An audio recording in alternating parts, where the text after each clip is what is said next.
92,5 Maestro FM, House with the Sound. Shalom dan apa kabar Sobat Maestro? Kita bersama kembali ya di program Pelangi Kasih. Dan seperti biasanya setiap hari Senin ada rekan-rekan konselor dari Rumah Konseling Parahyangan Bandung yang hadir untuk mengedukasi kita semuanya. Jika Sobat Maestro ada pertanyaan ataupun ada topik-topik yang ingin kami diskusikan bersama, silakan bisa SMS atau WhatsApp di 081 321 000 925 atau Anda juga bisa mendengarkan siaran kami di Spotify ya, di Maestro Radio Bandung atau di Maestro Radio Bandung YouTube channel. Sudah bersama saya Ibu Yudi Rostanti, konselor dari Rumah Konseling Parahyangan Bandung. Iya. Apa kabar Ibu Yudi? Iya, kabar baik Mas Ari dan Sobat Maestro.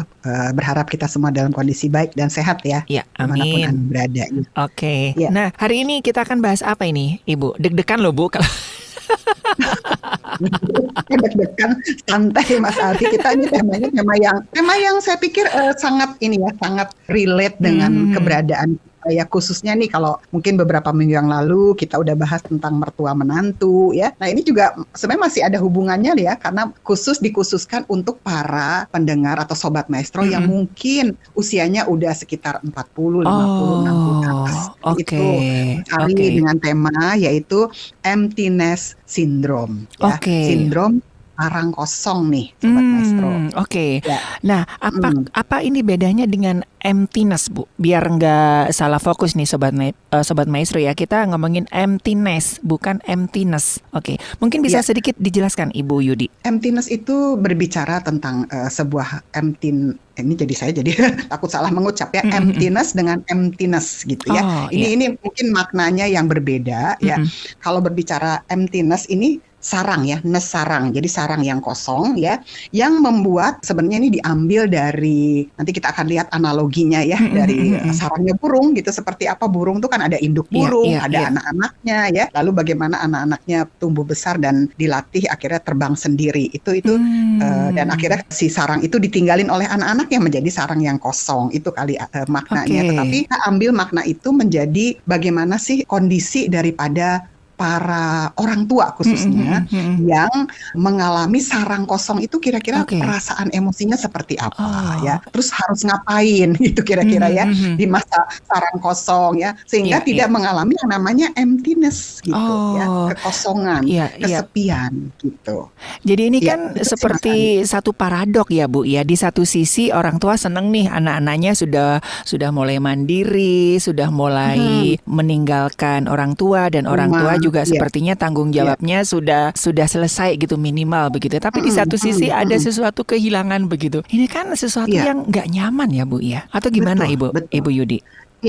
Iya benar. Jadi benar ya Mas Ari bilang, di satu sisi senang sih apalagi waktu menikahkan anak gitu ya, atau graduation anak di wisuda. Mereka akhirnya setelah wisuda mereka bekerja mungkin di luar kota, beda tempat tinggal. Nah, itu juga sesuatu hal yang bisa menyebabkan kondisi emosi orang tua nggak siap gitu ya. Kenapa kita bahas topik ini khusus untuk Sobat Maestro yang mungkin sedang mengalami ini nih ya, di mana anak-anak mulai dewasa dan pergi gitu, mulai pergi bekerja atau menikah. Betul. Kemarin ini kan sudah ada yang beberapa kampus besar udah mulai wisuda dan anak-anaknya sudah harus pindah kerja. Buat anak-anaknya kayaknya sarang kosong ini kayaknya sebuah kebebasan ya Bu ya. Apakah anak-anak senang kalau mereka memasuki satu kehidupan yang baru ya, harus lagi exciting lah mereka. Tapi itu tentu tidak untuk orang tuanya. Ada orang tua yang bahkan ngalamin masa-masa sampai depresi loh Mas Ari itu. Ya. Dan itu yang akan kita bahas hari ini ya.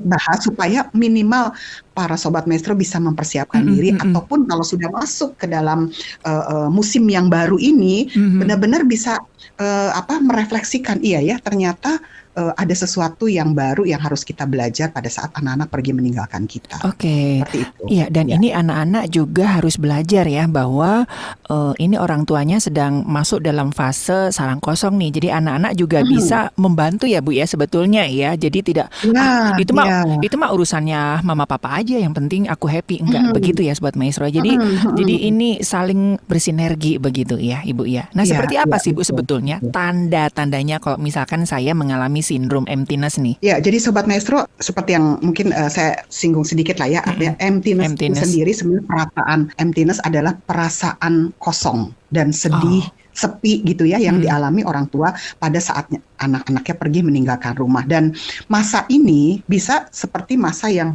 bisa cukup panjang, tapi juga kalau kita bisa tahu cara mensiasatinya, ini akan bisa dibantu untuk tidak terlalu panjang gitu, karena dampak yang dimilikinya itu bisa negatif, bisa positif gitu ya. Nanti kita akan bahas dua dampak daripada kenapa orang bisa mengalami sindrom sarang kosong ini, ya kan? Orang bisa mengalami, kalau para orang tua nih, sampai tadi saya sampaikan, bisa mengalami depresi, mereka bisa mengalami kehilangan peran itu Mas Ari ya, yang tadinya anak-anak mungkin harus dirawat ya, harus bersama-sama mereka, tiba-tiba plong gitu ya, mereka pergi ya. Saya masih ingat dulu waktu beberapa tahun yang lalu itu kebetulan saya tinggal di satu kota yang anak-anak harus pergi kuliah, pindah ke Bandung gitu ya. Waktu itu saya tinggalnya di Sumatera. Nah, itu hari pertama, hari kedua itu, dan seminggu itu sesuatu yang berat, apalagi pada waktu ketika hari itu anak-anak pergi, lalu saya masuk ke dalam kamarnya benar-benar kosong gitu ya, cuman masih tersisa mungkin baju-baju yang menggelantung ya, mungkin bau keringat, bau parfumnya gitu. Aduh, itu masa-masa yang berat itu ya, kalau kita nggak dipersiapkan ya. Dan memang semua orang tua umumnya mengalami masa itu, tetapi ada yang panjang masanya, ada yang bisa tertangani dengan baik gitu ya, khususnya para ibu nih Mas Ari, para wanita. Oke. Jadi ini salah satu ya Ibu Yudi ya, kan ada juga ini kan di satu sisi oke lah sarang kosong, tapi anak-anaknya masih ada. Tapi apakah sarang kosong ini juga seperti suami istri yang kehilangan pasangan ataupun orang tua yang kehilangan anaknya, itu kan benar-benar sarangnya kosong-song tuh Bu. Apakah itu juga sama atau ada perbedaan Bu, sarang kosong yang ditinggal anaknya kerja atau sekolah, atau ditinggal orang-orang yang dekat berpulang gitu Bu? Apakah juga sama ini sindromnya gitu? Ya, tentu kalau saya mau katakan bahwa ini mungkin berbeda, sedikit berbeda dalam arti gini, kepedihannya itu berbeda dengan apalagi kalau yang pergi meninggal adalah pasangan ya. Itu stres terbesar yang dialami adalah yang dialami dalam siklus kehidupan manusia pada saat dia ditinggal pasangan. Ya, makanya Tuhan bilang 2 jadi 1 itu kalau suami pergi atau istri pergi itu seperti kayak itu separuh jiwaku pergi gitu ya, separuh nyawa pergi itu. Ada orang yang tidak, ya ini sedikit keluar dari tema ya. Ada orang yang kalau tidak melewati masa grieving itu bisa bertahun-tahun mengalami kesedihan itu dan nggak bisa move on, karena memang mengalami yang namanya depresi berat. Nah, kalau untuk sarang kosong yang di mana orang tua khususnya nih papa mama yang ditinggalin anak-anaknya, tentu itu tidak separah seperti ditinggal tadi meninggal gitu ya. Gitu. Tapi itu kalau nggak ditangani juga bisa jadi masalah Mas Ari, seperti itu.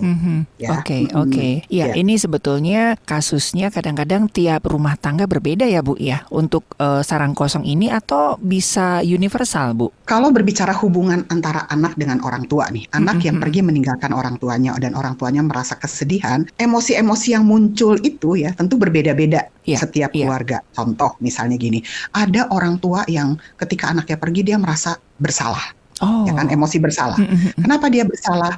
Dia suka berpikir bahwa aduh, ternyata habis ya waktuku untuk dekat dengan anak-anak, padahal masih banyak hal-hal yang belum terselesaikan. Misalnya pada waktu anak masih tinggal bersama dengan dia, pernah terjadi atau sering terjadi konflik, mungkin si mamah kata-katanya kasar, dominan, dan itu belum sempat terselesaikan. Artinya pola asuh yang salah lah. Pola asuh yang salah yang kadang menjadi penyesalan.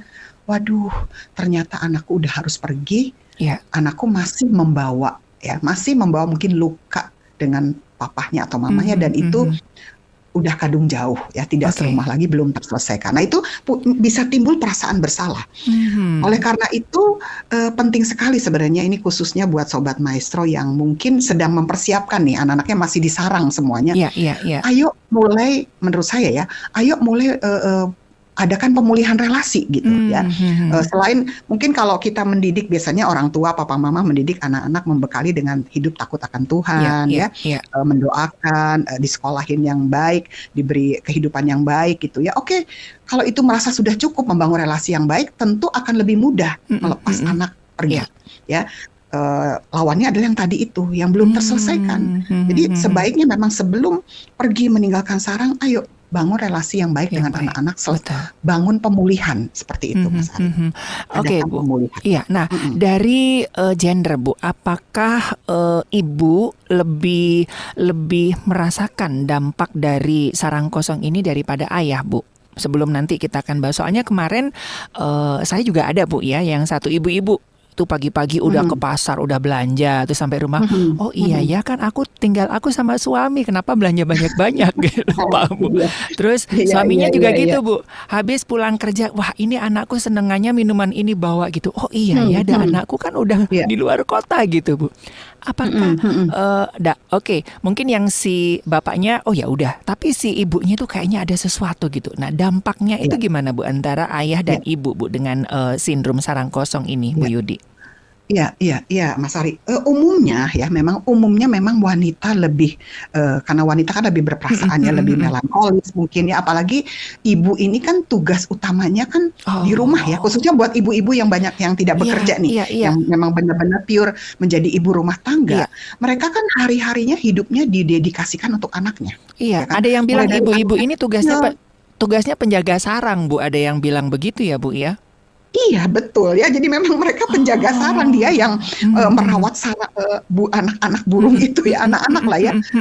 Mereka mulai tadi yang Mas Ari itu contohin ke pasar, mungkin lupa di rumah udah tinggal berdua gitu ya. Sama Mas Ari. Jadi mereka benar-benar Kenapa wanita yang lebih terdampak, ibu yang lebih terdampak, mereka terbiasa untuk disibukkan dari mulai bangun tidur, mungkin nyiapin untuk kebutuhan anak-anak, ya mengajari anak, antar jemput anak. Semua kebutuhan anak itu terpenuhi oleh kehadiran mama ibu. Iya. Itu. Sehingga pada saat anak itu pergi, dia merasa kehilangan peran. Terus saya pengangguran dong. Iya, gitu, ya. Betul. Kalau nggak disadari ya, kalau nggak disadari saya pengangguran ya. Bahkan ada yang mengatakan bahwa akhirnya merasa krisis identitas. Nah ini juga ada ibu-ibu yang merasa krisis identitas, dampak negatifnya. Dia merasa bahwa saya udah nggak dibutuhkan lagi gitu. Terus saya ngapain ya di rumah? Bengong, menangis, nunggu ditelepon anak ya. Apalagi kalau anaknya terus nggak telepon-telepon karena sibuk bekerja, atau yang menikah sibuk dengan pasangannya. Itu juga sesuatu yang membuat itu tadi emosi itu menjadi tidak stabil gitu, dan merasa dia seperti kayak merasa dirinya tidak lagi dibutuhkan, bahkan mungkin ada merasa aku ditolak ya, padahal sebenarnya tidak seperti itu, tetapi karena dia sudah tidak bisa maksimal ada area untuk dia bisa menjalankan fungsi dia seperti yang dulu gitu. Nah kira-kira apa, Bu, yang dilakukan sebelum anak-anak ini meninggalkan sarang, Bu, supaya Sobat Maestro, khususnya para orang tua, betul-betul kalau di firman Tuhan kan melepaskan anak panah di tangan pahlawan gitu. Jadi sungguh benar-benar ikhlas gitu ya. Kalau mau melepaskan anak panah tapi agak diulur-ulur itu kan gimana ya, Bu ya?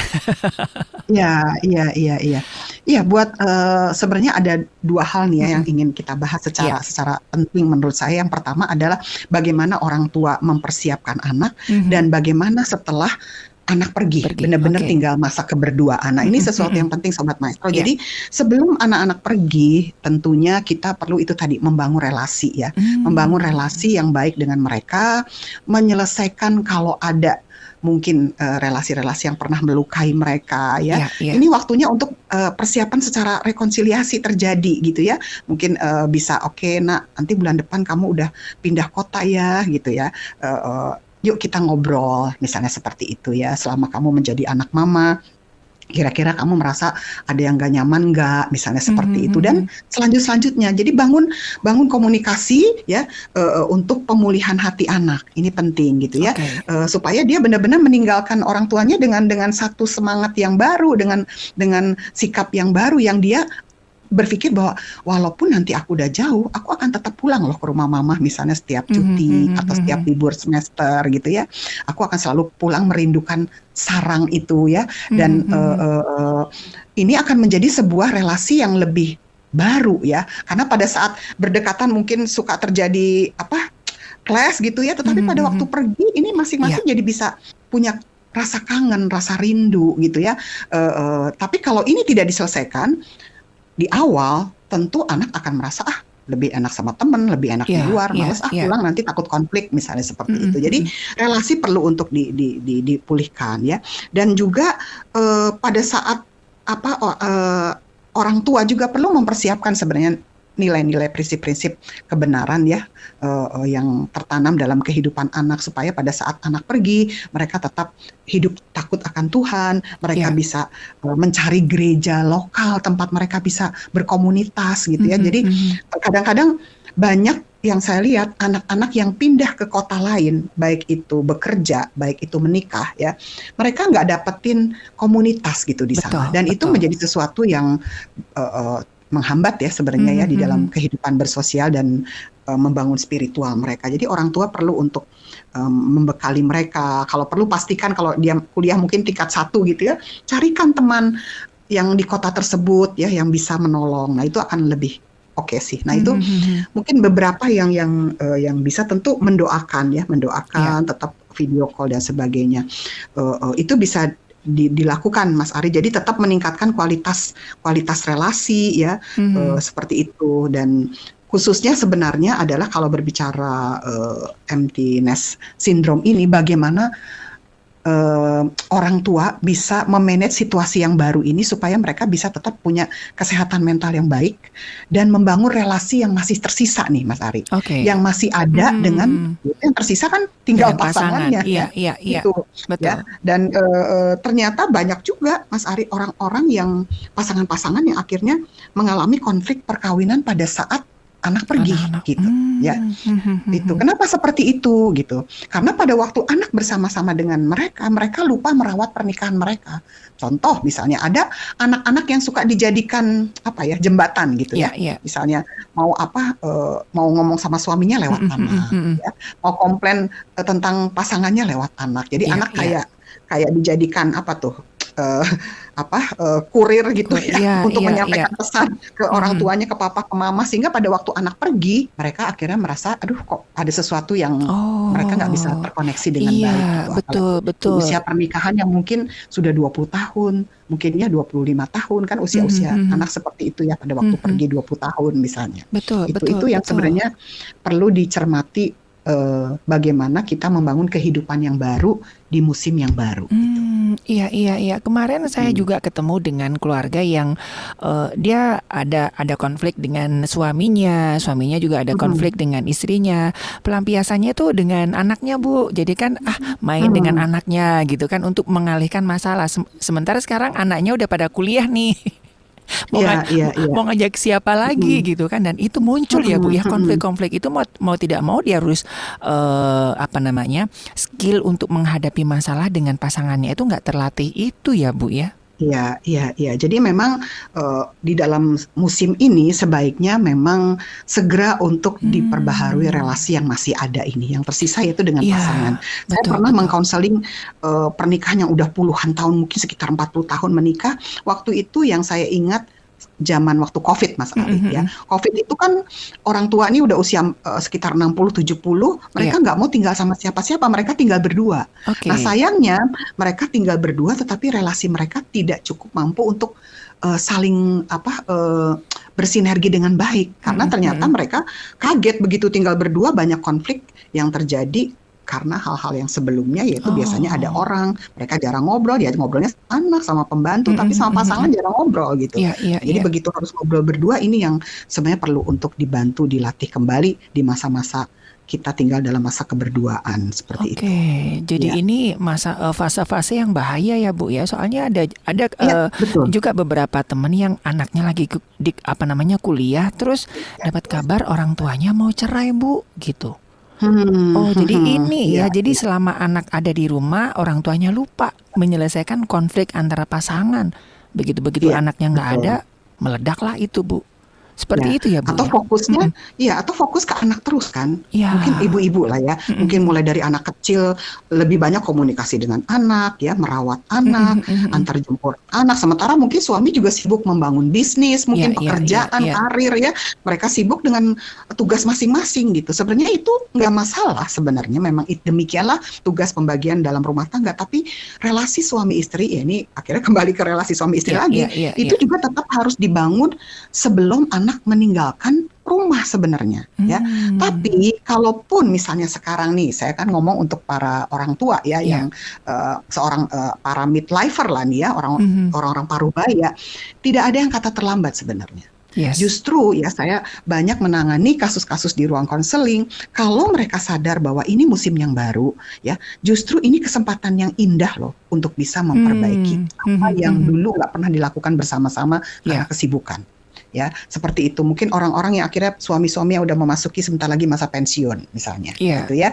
Atau ibu-ibu yang udah nggak sibuk ngurus anak, ini masa untuk mengupgrade diri lagi sebenarnya. Selain mengupgrade pernikahan mereka, mengupgrade masing-masing yang dulu nggak pernah dilakukan karena kesibukan. Misalnya nih, saya mengalami juga lah Mas Ari ya, ini saya cerita sendiri. Saya mau nodong dari tadi, Bu. Ya. Sekarang tinggal sama Pak Agus aja ya, Ibu Yuni ya. Iya, betul. Ini sebenarnya masa yang paling kita harus bisa fruitful ya untuk melihat rencana Tuhan itu. Kan panggilan kita nih tidak hanya melulu sebagai penjaga sarang. Gitu. Tidak hanya itu udah selesai gitu ya.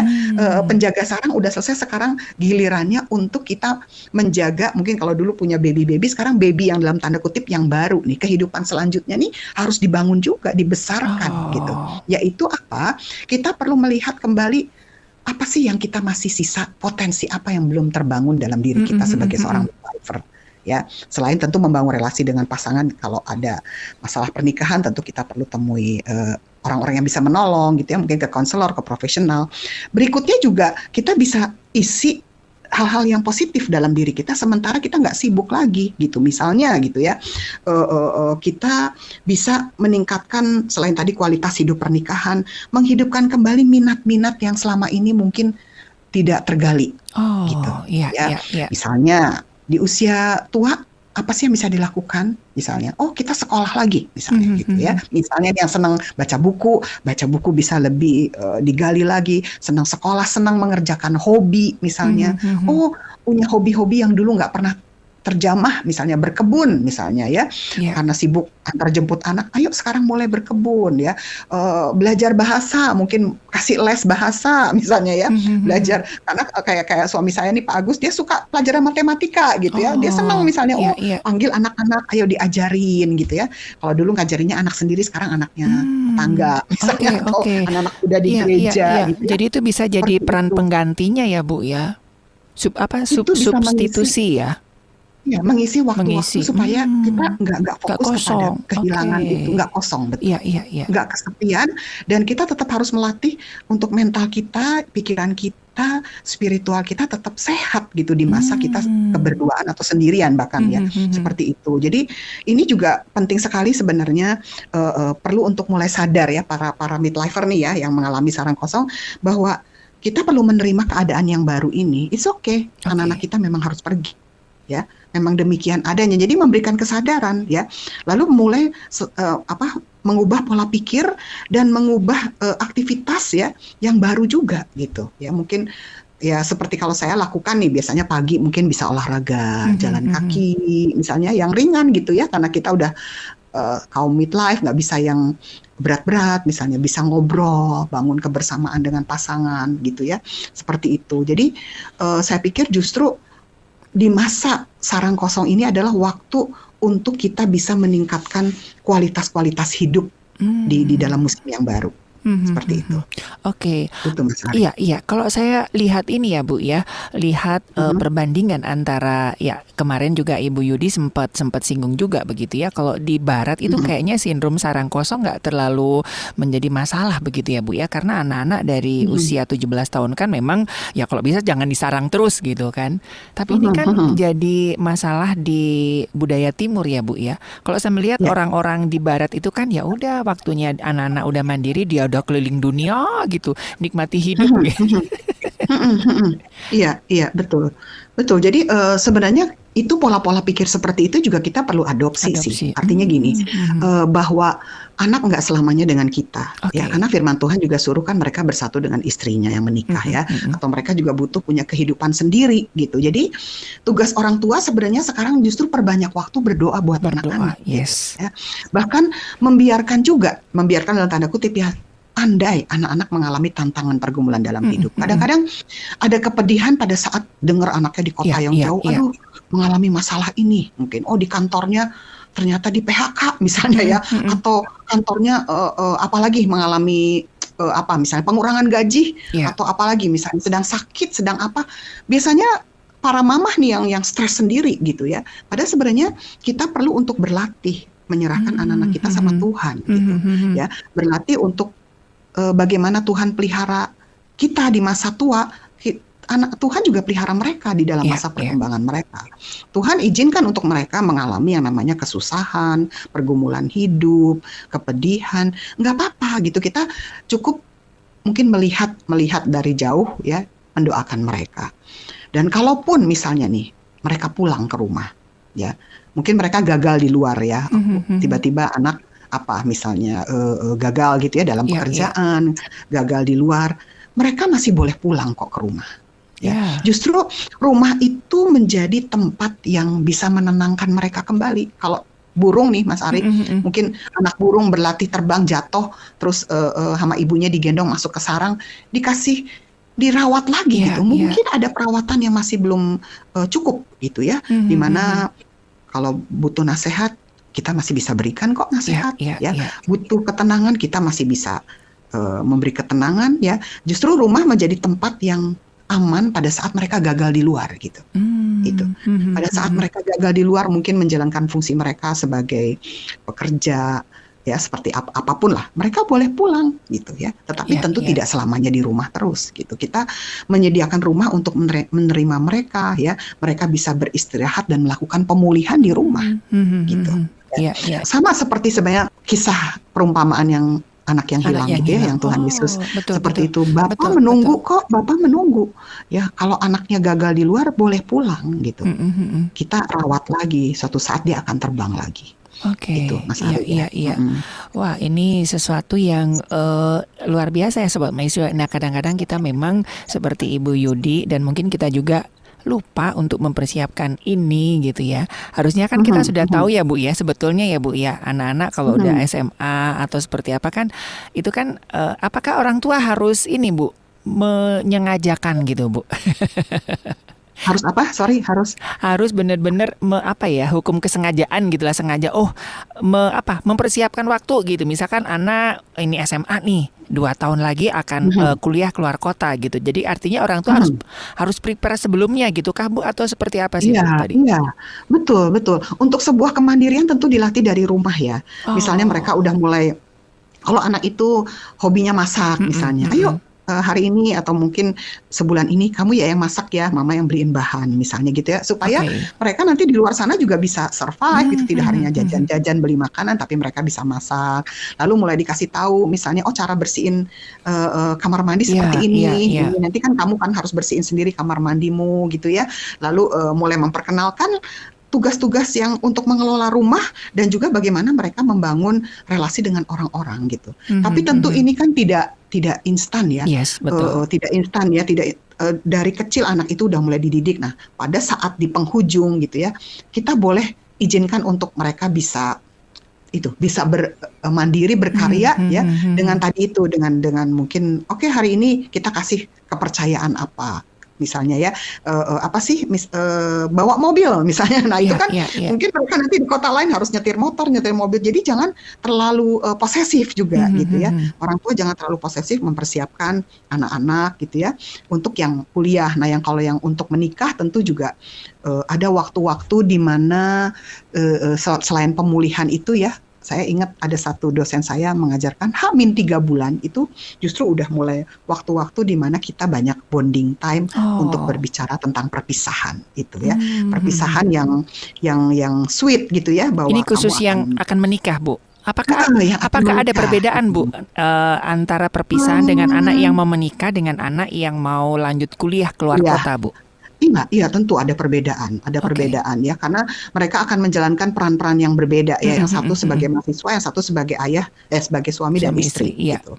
Ada perbedaan. Jadi tentu orang tua juga seandainya nih mungkin ya mama papa pernikahannya tidak sehat ya, kita perlu terbuka misalnya ya. ya. Sorry ya, kamu udah selama ini dapat keteladanan mama yang seperti ini, papa yang seperti ini, tapi mama papa berusaha untuk memperbaiki pernikahan. Ambil yang positif, mama papa nggak bagus di bidang ini, jangan ditiru. Justru dengan keterbukaan, misalnya mereka mau menikah nih ya, kita kasih tahu gitu. Itu akan menolong mereka sebenarnya, melepas mereka kita dengan lebih tenang, dan mereka akan menjalani fungsi-fungsi yang baru, yang positif dari kita diambil, yang negatif mereka tidak perlu merendahkan orang tua, tetapi mereka menjalani pola-pola yang baru seperti itu.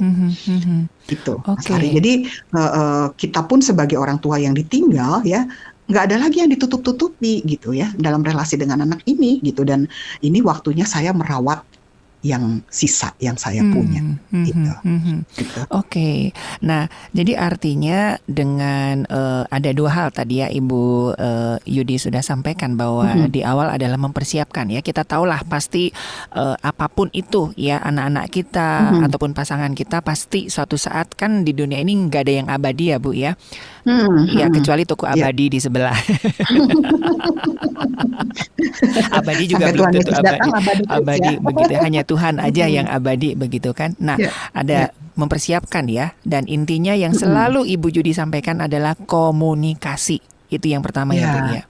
Oke. Nah, kalau misalkan hari-hari ini ada Sobat Maestro, dan saya rasa cukup banyak nih Bu, karena kemarin kan udah mulai wisudaan dan ada beberapa yang sudah merit begitu. Nah, apa yang mesti dilakukan? Tips-tips apa nih dari Ibu Yudi bagi Sobat Maestro yang saat ini menghadapi sindrom sarang kosong ini Bu? Bukan sarang hio ya, sarang kosong.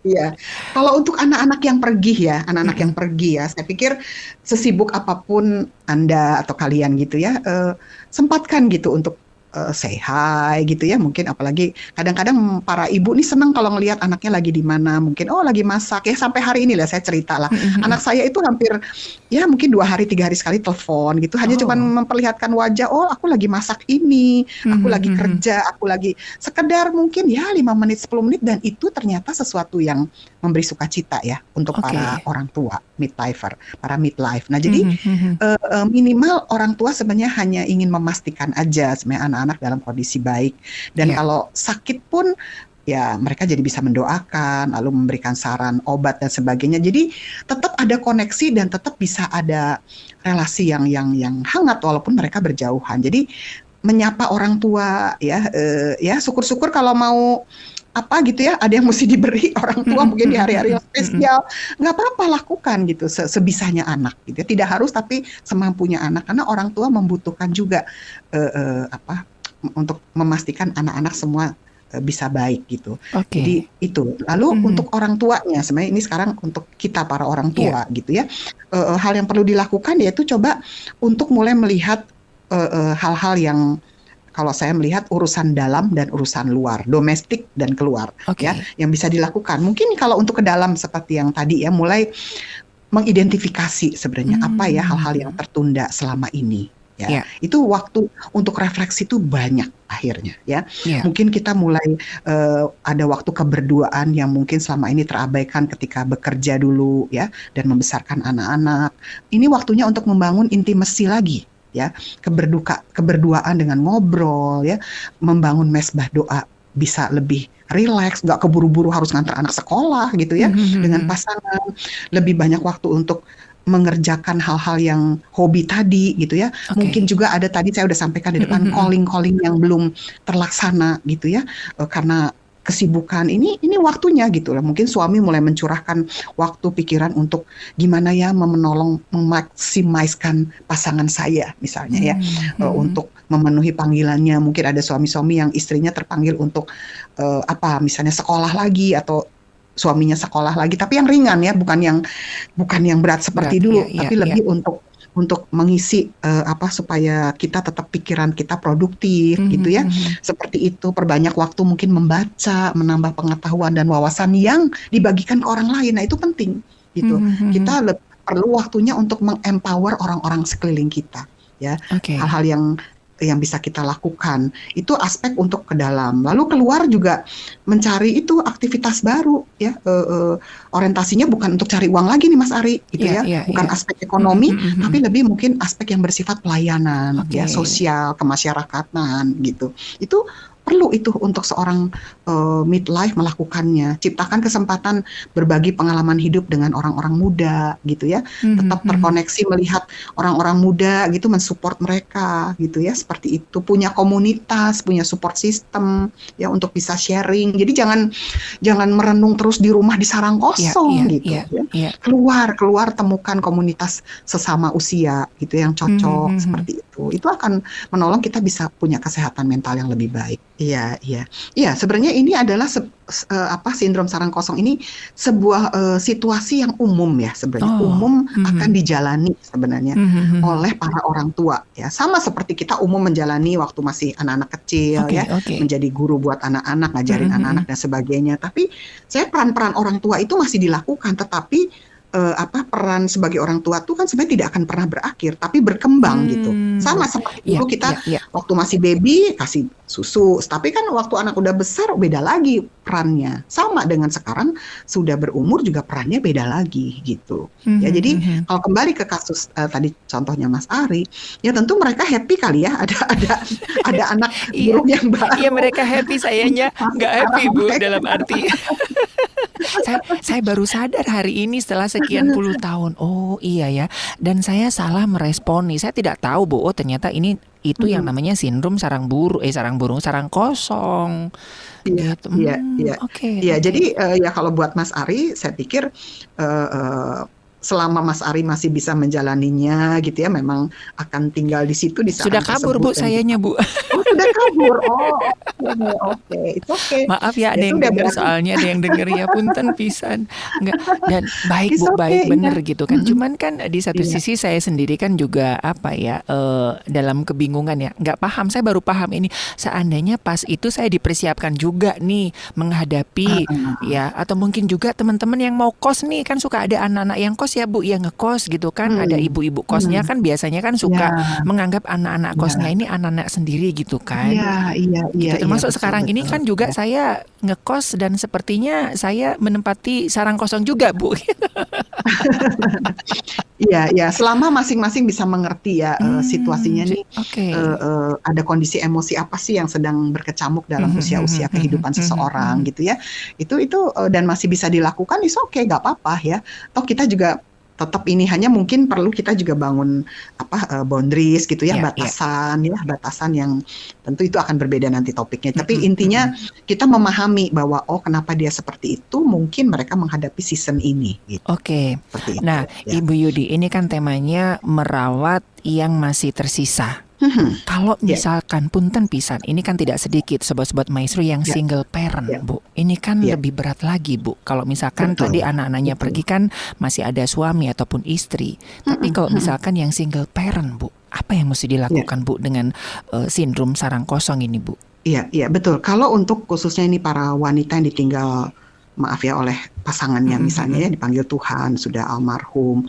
Masa-masa perpisahan ini menjadi sesuatu yang tambah berat Iya. sebenarnya, ya, karena dia nggak punya teman untuk berbagi. Mhm. Oleh karena itu, bagi para ibu, para istri yang mungkin akan menghadapi situasi di mana anak-anak pergi dan tidak ada siapa-siapa di rumah, gitu ya, perlu mempersiapkan sebenarnya eh, kita harus terhisap atau apa kita masuk dalam komunitas gitu Komunitas. ya. Oh, oke. Komunitas jangan Mhm, sendirian gitu, mhm, jangan mhm. sendirian di mana kita bisa berbagi perasaan kita sama ya minimal kalau wanita carilah 2-3 orang sahabat gitu ya di Mhm. gereja kah, di persekutuan wanita, di mana lah yang kita merasa cocok. Ya untuk tujuannya untuk apa? Berbagi karena kita pasti nggak ada lagi teman ngobrol kita di rumah gitu Iya, iya. ya, nggak ada lagi teman ngobrol berbagi perasaan dengan sahabat-sahabat wanita yang lain seperti itu. Jadi Mhm, ini mhm. penting ya. Iya, Dan iya. tadi itu tetap melihat dengan kacamata positif ya bahwa memang ini adalah perjalanan hidup yang harus dilewati. Nggak mungkin anak-anak tetap disarang terus. Mereka juga punya masa depan gitu ya. Oke, Apalagi mereka oke. sudah menikah, mereka juga harus membangun keluarga yang baru seperti itu. Mhm, Jadi mhm. pemikiran kita ini yang harus diisi untuk punya pola-pola pikir yang baru yang sesuai dengan firman Tuhan. Jadi eh, kita nggak boleh posesif, tetapi kita juga mempercayakan hidup kita untuk dipelihara oleh Tuhan di masa kesendirian, sama Tuhan memelihara mereka di masa kehidupan mereka yang baru, menikahkah atau bekerjakah. Gitu. Oke. Jadi pada saat dia sedih, dia harus punya keterampilan untuk benar-benar menolong diri sendiri, ya, harus melakukan apa? Ya tentu berdoa, tentu bercerita, mengerjakan hobi, olahraga, apapun lah. Jadi jangan sendirian, intinya itu, Mas Ari. Oke. Jadi artinya orang tua juga nggak boleh ataupun nggak bisa memaksa anak untuk tidak meninggalkan sarang ya Bu ya. Soalnya ada beberapa yang kasus begini Bu, ya oke, nikah tapi bikin rumah satu komplek dengan mama papa ya gitu. Nah itu gimana Bu? Sementara kan anak kan mempunyai ini sendiri begitu Bu. Ya, meninggalkan sarang itu bisa memang anaknya si anak burung ini pergi jauh, atau juga hanya cuma di sebelah atau satu komplek. It's okay gitu. Sebenarnya lokasi itu boleh di mana aja gitu ya. Tapi tetap kita perlu tahu bahwa pasti kita mengalami tuh rasa-rasa kehilangan itu, rasa kesepian ya. Kalau memang harus tinggal dalam satu rumah, ya itu ya puji Tuhan ya, kita masih punya anak yang sudah bekerja, mungkin tinggal di satu kota, kerjanya di kota tersebut, pulang ke rumah, yaitu puji Tuhan ada kawan gitu ya. Tetapi pada satu titik tentu mereka juga akan pergi ya, Nah ini sebenarnya yang harus dipersiapkan. Tema ini adalah untuk kita semua, tetapi terutama untuk mereka yang anak-anaknya akan pergi gitu ya, menikah atau bekerja dan dimanapun. Jadi tujuannya untuk apa tema ini dibahas, Mas Ari? Supaya kita kalaupun sedih, kita nggak sedih yang berkepanjangan, karena itu tadi ada ibu-ibu yang rumah tangga mengalami depresi berat ya. Kalau kesedihan kita sudah lebih dari mungkin 1 tahun, 2 tahun, itu kita perlu hati-hati ya. Kita perlu minta bantuan profesional untuk menolong kita. Mungkin kita memasuki masa-masa kepedihan yang terlalu panjang, di mana poin mana yang harus dibantu gitu ya. Jadi karena ini kalau tidak dibantu bisa memiliki dampak negatif selain depresi, krisis identitas, ada kecemasan yang tinggi, kehilangan peran, merasa diri tidak berarti ya, dan sebagainya. Padahal sebenarnya kalau kita punya pola pikir yang baik, ini sebenarnya masa di mana kita bisa menikmati masa menikmati perjalanan baru yang Tuhan mau pimpin. Karena Tuhan belum selesai loh dengan kehidupan para midlifer, belum selesai ya. Tuhan ingin menuntun untuk satu season yang baru, lakukan sesuatu yang lebih dibanding hari-hari yang sudah lalu. Ya, mungkin bisa terjun dalam pelayanan, bisa lebih fokus gitu ya, menjadi berkat di komunitas, tidak hanya di dalam lokal keluarga saja gitu, dan sebagainya. Betul. Dan ini kan sebetulnya membuka satu pelayanan baru ya Bu ya, yang kadang-kadang ini kan sebagai gereja ataupun sebagai kita keluarga besar kadang-kadang abai dengan hal ini. Sebaiknya mungkin kalau ada anggota keluarga yang sedang siap-siap untuk menghadapi sindrom sarang kosong, minimal kita bisa bergantian begitu Bu, atau gimana Bu untuk datengin ke rumah beliau atau seperti apa Bu?